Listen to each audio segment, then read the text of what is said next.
লিপ্ত রয়েছে। সংগ্রামী ছাত্র জনতা, সংগ্রামী জনগণ, আমরা 16 বছরের একটি ফ্যাসিস্টকে আমরা রক্ত দিয়ে, জীবন দিয়ে, আমার মা বোনেরা, আমার ছাত্রীরা জীবন দিয়ে, রক্ত দিয়ে 16 বছরের ফ্যাসিস্টকে আমরা বাংলাদেশ থেকে বিতাড়িত করেছিলাম। সুতরাং এখন আমাদের সিদ্ধান্ত গ্রহণ করার সময় এসেছে। এই স্বাধীনতার পর থেকে মা বোনদের ভোট নিয়ে যারাই ক্ষমতার মসনদে সমাসীন হয়েছে, মা বোনদের ইজ্জত রক্ষায় তারা চরমভাবে ব্যর্থতার পরিচয় দিয়েছে। অতএব আগামী দিনে আমাদের ছাত্র সমাজের রক্তের উপর পাড়া দিয়ে পা রেখে আবার এই পরীক্ষিত দুর্নীতিবাজ, দুঃশাসন কায়েমকারী কোন দলকে বাংলার মসনদে আসতে দেওয়া যাবে না। আগামীতে ছাত্র সমাজকে সিদ্ধান্ত গ্রহণ করতে হবে। যেমনি ভাবে হাই স্কুলের মেয়েরা রাস্তায় বুক পেতে দিয়েছিল, বুলেটের সামনে নিজের জীবন থেকে দাঁড় করিয়েছিল এই ফ্যাসিস্ট উৎখাতের জন্য, এই বাংলার জমিনে একটি সুখী, সমৃদ্ধ, সুন্দর, আদর্শবান একটি রাষ্ট্র গঠনের প্রত্যয় নিয়ে এখন ছাত্র ছাত্রীদেরকে এবং তাদের অভিভাবক আমরা যারা রয়েছে আমাদেরকে সিদ্ধান্ত গ্রহণ করতে হবে। যারা এই 53 বছরে নারীর ইজ্জত লুণ্ঠন করেছে, আমাদেরকে দেখতে হবে তারা কোন দলের নেতা এবং কর্মী ছিল, তারা কোন দলের সমর্থক ছিল। তাদের প্রশ্রয়ে এই সমস্ত ধর্ষকরা দিনের পর দিন রক্ষা পেয়েছে। অতএব স্বাধীনতার পর থেকে যে দলগুলো ক্ষমতা এসেছে, আমরা গভীরভাবে লক্ষ্য করলে দেখতে পারি তাদের এই ছত্র ছায়ায় এই সমস্ত খুনি ধর্ষকরা বারবার রেহাই পেয়েছে। অতএব এখনো যদি আমরা ছাত্র সমাজ সিদ্ধান্ত নিতে ভুল করি, আগামী 53 বছর এভাবে আমাদেরকে ধ্বংসের দ্বার প্রান্তে থাকতে হবে। আমি ছাত্র সমাজ, অল কলেজের যারা ছাত্র সমাজ রয়েছেন, যারা জীবন রক্ত দিয়ে এই বাংলাদেশকে দ্বিতীয়বারের মতো স্বাধীন করেছেন, তাদেরকে উদাত্ত আহ্বান রাখবো, আগামী নির্বাচনে ব্যালট বিপ্লবের মাধ্যমে এমন একটি দলকে ক্ষমতার মসনদে আনতে হবে যাদের দলে কোনো ধর্ষকের ঠাঁই নাই, যাদের দলে কোনো ধর্ষক নেই, যাদের দলে কোনো খুনি নেই, যাদের দলে কোনো দুর্নীতিবাজ নেই, এরকম দলকে ক্ষমতার মসনদে আনতে হবে।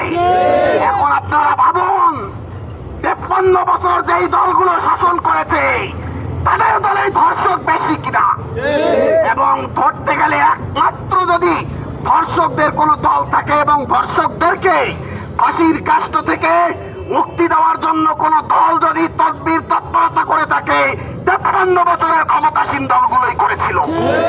অতএব আগামীতে আল্লাহর হুকুম বাস্তবায়নের মাধ্যমে এই জাতীয় তন্ত্র মন্ত্র লালনকারী কোন দলের মাধ্যমে এদেশে শান্তি আসতে পারে না, সুখী সমৃদ্ধশালী কোন কল্যাণ রাষ্ট্র প্রতিষ্ঠা হতে পারে না, মা বোনের ইজ্জত রক্ষার কোন নিশ্চয়তার গ্যারান্টি দেওয়ার সক্ষমতা রাখে না। তাই আগামীতে ইসলামী দল, ইসলামী আন্দোলন বাংলাদেশকে ক্ষমতার মসনদে এনে সেই মদিনার সোনালী রাষ্ট্রের মতো বাংলাদেশকে যদি আমরা একটি রাষ্ট্র গঠন করতে পারি, তাহলে ধর্ষককে যখন প্রকাশ্যে শরিয়া আইনে যখন পাথর নিক্ষেপ করে জনসমক্ষে যুবকদের সামনে, কিশোরদের সামনে যখন পাথর নিক্ষেপের মাধ্যমে এভাবে যখন তাকে তার মৃত্যু নিশ্চিত করা হবে, তার দণ্ড যখন নিশ্চিত করা হবে, তখন তাদের এই সমস্ত শাস্তি দেখে এদেশে নতুন ভাবে কোনো ধর্ষকের জন্ম হবে না। ঠিক কিনা?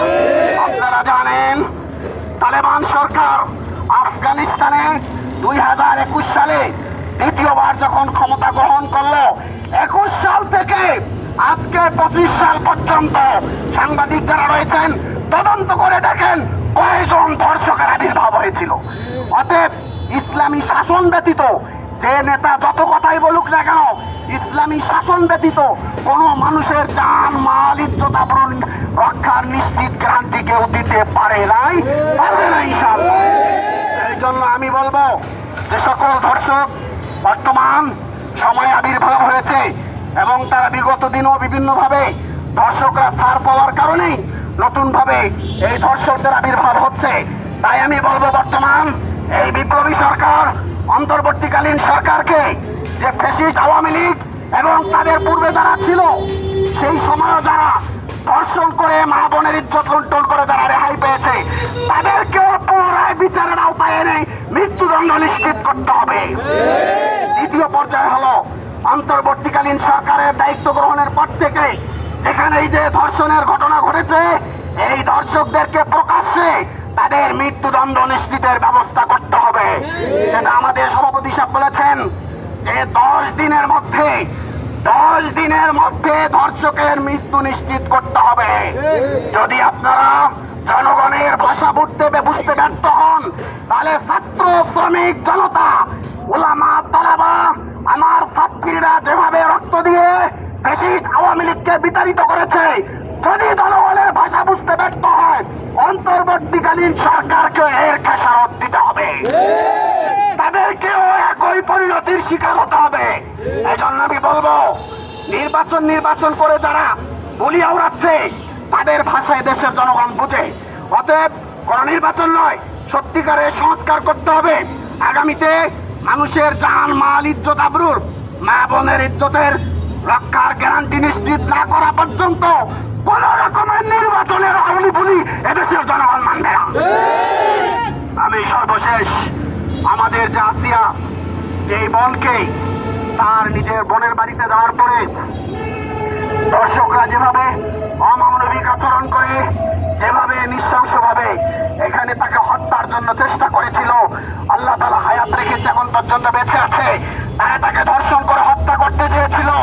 এই ধর্ষকদের ফাঁসি নিশ্চিত না করা পর্যন্ত এবং যত ধর্ষক রয়েছে তাদের ফাঁসি নিশ্চিত না করা পর্যন্ত বাংলার জনগণ মাঠ ছেড়ে যাবে না ইনশাআল্লাহ। আমি সর্বশেষ আজকে ইসলামী ছাত্র আন্দোলন বাংলাদেশ গাজীপুর মহানগরের এই বিক্ষোভ সমাবেশে যারা উপস্থিত হয়েছেন তাদেরকে আন্তরিক মোবারকবাদ জানিয়ে এবং যারা আয়োজন করেছেন তাদেরকে অন্তরস্থল থেকে আন্তরিক মোবারকবাদ ধন্যবাদ জ্ঞাপন করছি। সাথে সাথে এখানে আপনারা মিডিয়ার যে সকল সাংবাদিক বৃন্দ রয়েছেন সকলকে আন্তরিক মোবারকবাদ জানিয়ে আমার সংক্ষিপ্ত কথা এখানেই শেষ করছি। আসসালামু আলাইকুম ওয়া রাহমাতুল্লাহ।